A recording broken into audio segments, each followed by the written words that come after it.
ไปเดี๋ยวชอบของเจี๊ยบคนสุรินทร์ครับวันนี้ฝนตกหนักจนเห็ดตกครับผมเป็นเม็ดๆเลยนี่ครับผมนี่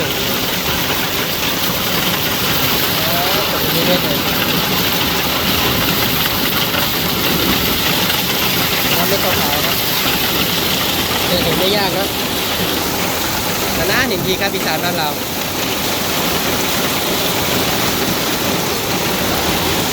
โอ้ตกเยอะมากทุกเด็ก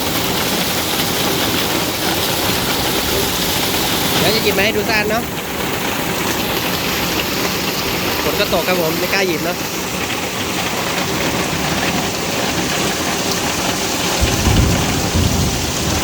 เห็ดตกเยอะมาก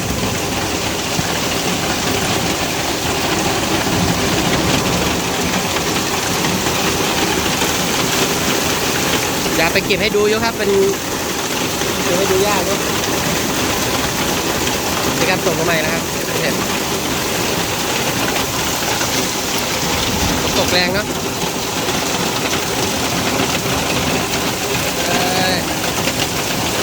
สงสารรถนะครับผม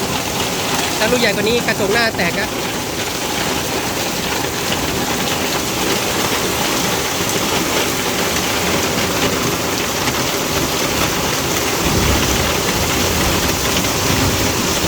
โอ้ใหม่ละนี่ไทยในบ้านนะครับออกไปนอกบ้านไม่ได้ลูกเห็บมันเยอะมันตกจะตกใส่เนาะกลัวฟ้าผ่าด้วยครับจะไปเก็บให้ดูอยู่ครับแต่มันเนาะอันตรายครับผม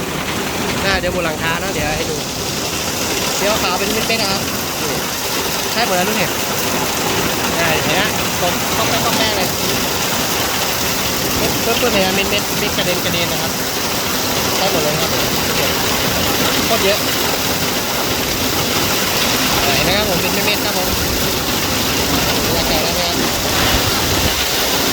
ไม่ใช่ก้อนหินนะครับลูกเห็บโอ้พายุแรงมากเลย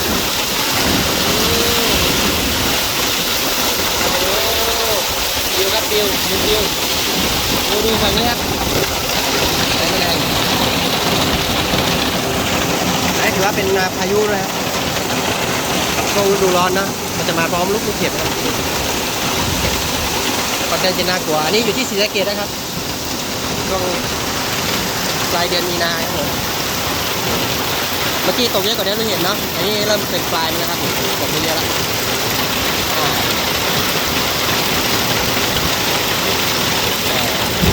ลูกเห็บน้อยลงนะครับเมื่อกี้เนี่ยโอ้ยเยอะมากลูกเห็บ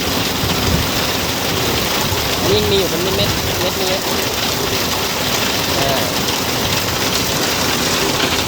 อย่างประมาณนี้เนาะจะเก็บให้ดูอยู่ครับแต่เอาไปเก็บไม่ได้เนาะ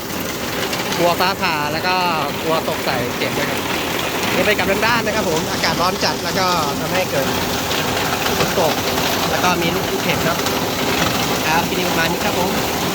บ้านเราไม่เห็นลูกเห็บตกนี้นานนะครับนานได้เห็นทีเนาะบรรยากาศช่วงพายุเข้าพายุฤดูร้อนนะครับครับผมที่นี่ประมาณนี้ละกันไปก่อนสวัสดีครับ